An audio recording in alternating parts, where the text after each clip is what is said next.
जय हिंद। एक महिला जज की लाश उनके घर में कथित तौर पर पंखे से लटकती हुई मिलती है। इसके बाद पुलिस को बुलाया जाता है। अब जब पुलिस मौके पर पहुंचती है तो वहां पर एक एक चीज का सूक्ष्म तरीके से मुआयना किया जाता है, यानी माइक्रो लेवल पर हर चीज को इन्वेस्टिगेट किया जाता है। अब जज की मौत हुई थी तो इसलिए जिले के कई आला अधिकारी, खास तौर पर एसएसपी साहब घटना स्थल पर मौजूद थे। एक एक चीज को चेक किया जा रहा था और पास में ही खड़े थे महिला जज के पति। एसएसपी साहब महिला जज के पति को ढांढस बंधाते हुए कुछ बातें कहते हैं और कुछ सवाल उनसे करते हैं।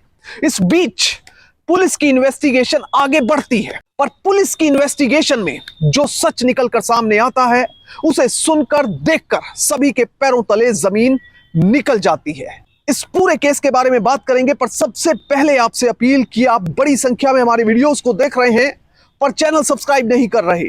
अगर आप इस वीडियो को देख रहे हैं तो फौरन चैनल को सब्सक्राइब कीजिए, बेल नोटिफिकेशन ऑन कीजिए, वीडियो को ज्यादा से ज्यादा शेयर करें और इसके साथ ही अपना कॉमेंट देना ना भूलें। इस पूरे केस के बारे में जानने के लिए वीडियो को बिल्कुल आखिर तक देखें, कतई भी स्किप ना करें। अब पूरे मामले को समझने के लिए आपको चलना पड़ेगा उत्तर प्रदेश के कानपुर, जहां पर इस महिला जज की पोस्टिंग है।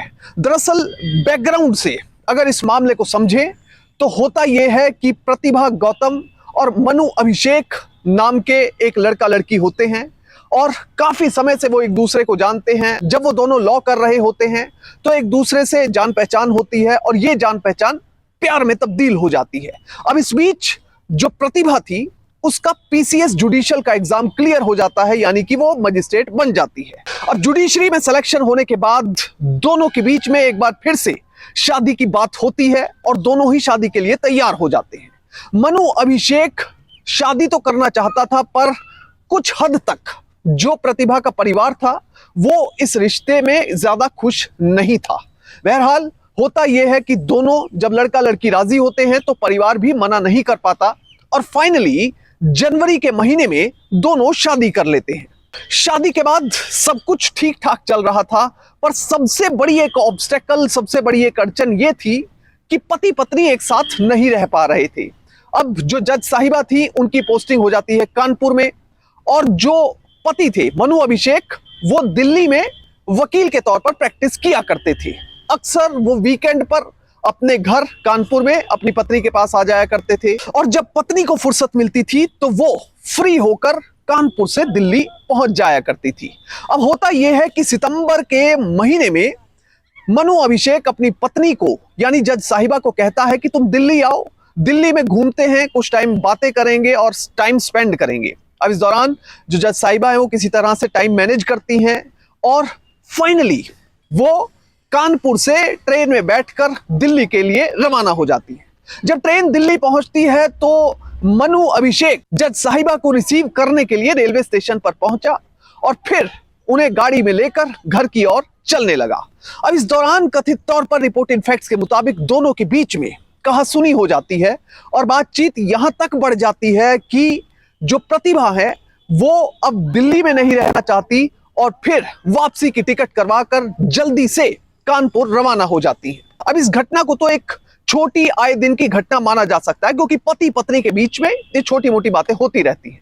बहरहाल फिर आता है 9 अक्टूबर 2016 का दिन, संडे का दिन, जो कि रविवार का दिन होता है और रविवार के दिन छुट्टी होने के कारण पति मनु अभिषेक दिल्ली से खास तौर पर अपनी पत्नी से मिलने के लिए कानपुर पहुंच रहे थे।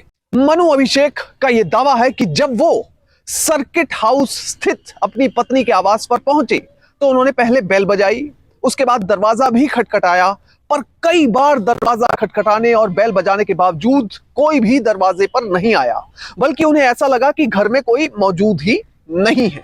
इसके बाद उन्होंने दरवाजे पर जोर जोर से मारना शुरू किया और फोर्सिबली दरवाजे को खोला गया। मनु अभिषेक का यह दावा है कि जब उन्होंने दरवाजा खोला तो जो तस्वीर उनके सामने उन्हें देखने के लिए मिली उसे देखकर उनके पैरों तले जमीन निकल गई, क्योंकि सामने पंखे से लटका हुआ उनकी पत्नी यानी जज साहिबा प्रतिभा गौतम का शव था। अब यह तस्वीर देखते ही मनु अभिषेक हैरान परेशान हो जाता है और वो फौरन थाने के लिए निकल पड़ता है।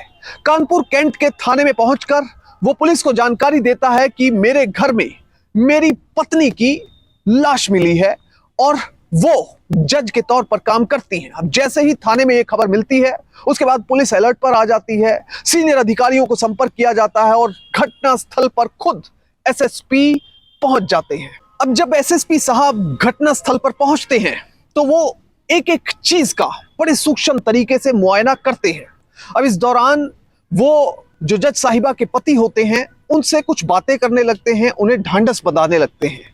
अब इस बीच 3-4 सवाल ऐसे थे जो वहां पर इन्वेस्टिगेटिंग ऑफिसर और साथ में एसएसपी भी जानना चाहते थे।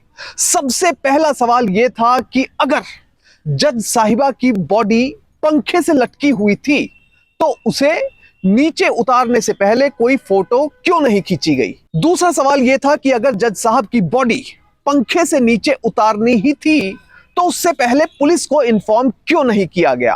और तीसरा सवाल यह था कि अगर जज साहब ने खुद कोई ऐसा कदम उठाया है कि उन्होंने अपनी जीवन लीला समाप्त करने का फैसला लिया तो इसके पीछे क्या कारण हो सकता है, और इस कारण के बारे में पति और परिवार को बेहतर ही पता होगा।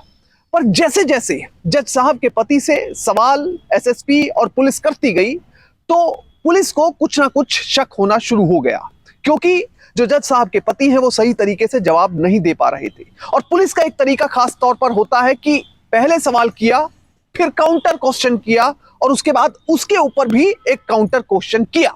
अब जब ये सवाल पर सवाल होते गए तो जो जवाब थे वो मैच नहीं हो रहे थे। इसके बाद पुलिस ने अपने दफ्तर में बैठकर एक एक चीज का एनालिसिस किया और सभी कड़ियों को जोड़ने की कोशिश की। इसके बाद जो जज साहिबा के पति हैं उनको गिरफ्तार कर लिया गया। पुलिस का दावा है कि जज साहब के पति को गिरफ्तार करने के बाद उन्होंने अपनी जो भी इन्वॉल्वमेंट इस पूरे मामले में थी उसे कबूल किया और साथ में पुलिस ने जो महिला जज हैं उनके व्हाट्सएप के रिकॉर्ड निकाले, कॉल डिटेल्स निकाले और इसके साथ ही जो उनके पति हैं उनके भी व्हाट्सएप के रिकॉर्ड निकाले। और जब उन्हें चेक किया गया तो एक नया सच निकलकर सामने आया। पुलिस ने यह दावा किया कि दरअसल जो महिला जज थी वो 3 महीने की प्रेग्नेंट थी और इसी को लेकर पति पत्नी के बीच में काफी समय से विवाद चल रहा था। जो जज साहब के पति हैं वो ये कथित तौर पर चाहते थे कि महिला जज अपने बच्चे को अबॉर्ट करवा दे, यानी कि इस प्रेगनेंसी को अबॉर्ट करवा दे, जबकि महिला जज इस प्रेगनेंसी को अबॉर्ट नहीं करना चाहती थी। जिसके बाद पुलिस की थ्योरी कहती है कि 9 अक्टूबर के दिन महिला जज के पति सीधा कानपुर में उनके घर पर पहुंचे और बिना किसी को बताए हुए वो सीधा घर में एंटर होते हैं। दोनों के बीच में कन्फ्रंटेशन, कहा सुनी, बहसबाजी होती है और इसके बाद ये बहसबाजी हाथापाई में तब्दील हो जाती है। पुलिस का यह दावा था कि जब दोनों के बीच में हाथापाई या कहासुनी की नौबत बनी तो जज साहब के पति ने कथित तौर पर उनकी कलाई पर कट लगाकर उनकी जान लेने की कोशिश की। उनकी हाथों में और शरीर पर कई जगह कट लगाए गए ताकि नसों से खून बह जाए और खून की कमी के चलते जज साहब की मौत हो जाए, पर ऐसा नहीं हुआ। इसके बाद कथित तौर पर जज साहब के पति ने उनकी गला घोंटकर हत्या कर दी। हत्या के बाद जब जज साहब के पति कथित तौर पर डर गए तो उन्होंने इसको ऐसे प्रोजेक्ट करने की कोशिश की कि जैसे जज साहब ने खुद ही अपनी जीवन लीला समाप्त कर ली और पुलिस थाने में जाकर इस पूरी स्टोरी को ऐसे ही बयान किया। अब पुलिस जब घटनास्थल पर पहुंची तो उन्होंने देखा कि कमरे में एक शराब की बोतल पड़ी हुई है। अब पुलिस ये भी जानना चाहती थी कि कमरे में आखिर शराब की बोतल क्यों पड़ी हुई है। क्या कमरे में कोई और शख्स आया था या फिर जज साहब के पति ये शराब पी रहे थे। अब इन सवालों का जवाब तो नहीं मिला, पर पुलिस ने फौरन कार्रवाई करते हुए इस मामले में आईपीसी की धारा 302 और 304 के तहत मामला रजिस्टर कर लिया और जज साहब को पुलिस ने अदालत में पेश करके और फाइनली उन्हें जेल भेज दिया गया। अगर आईपीसी की धारा 302 की बात की जाए तो इसमें अगर कोई व्यक्ति दोषी पाया जाता है तो उसे सजाए मौत या फिर उम्र कैद की सजा होती है और साथ में जुर्माना होता है। वहीं आईपीसी की धारा 304 वो सीधे तौर पर बनाई गई है culpable homicide not amounting to murder, यानी कि अगर कोई व्यक्ति के द्वारा कोई हत्या हो जाती है और वो अनइंटेंशनल हत्या होती है तो उसमें 10 साल तक की सजा या फिर उम्र कैद और साथ में जुर्माना होता है। बहरहाल ये मामला अदालत में चला गया और इस पूरे मामले में माननीय अदालत का जो फैसला है उसे ही अंतिम तथ्य माना जाएगा। पर इस पूरे मामले से हमें सीख क्या मिलती है? हमें सीख ये मिलती है कि आप कितने भी बड़े अधिकारी बन जाएं, पहली चीज तो यह है कि जब भी शादी करें तो अपने पार्टनर को देखकर समझकर ही उससे शादी के बंधन में बंधे, ताकि इस तरह की कन्फ्रंटेशन कभी भी जीवन में ना हो। क्योंकि अगर एक व्यक्ति इस दुनिया से जाता है तो उसके पीछे उसका पूरा परिवार हमेशा पूरी जिंदगी भुगतता रहता है। वहीं दूसरी तरफ इस पूरे मामले में धैर्य का, पेशेंस का बहुत बड़ा रोल है। मान लेते हैं कि इस मामले में महिला जज का प्रेग्नेंट होना एक बड़ा मुद्दा था, तो क्या इसको आपस में बैठकर सुलझाया नहीं जा सकता था? क्या इस मामले में धैर्य से काम नहीं लिया जा सकता था? पर ऐसा कुछ देखने को नहीं मिला। पर फिर भी एक बार हम इस बात को रिपीट करते हैं कि माननीय अदालत का जो फैसला होगा वही अंतिम तथ्य होगा। जय हिंद।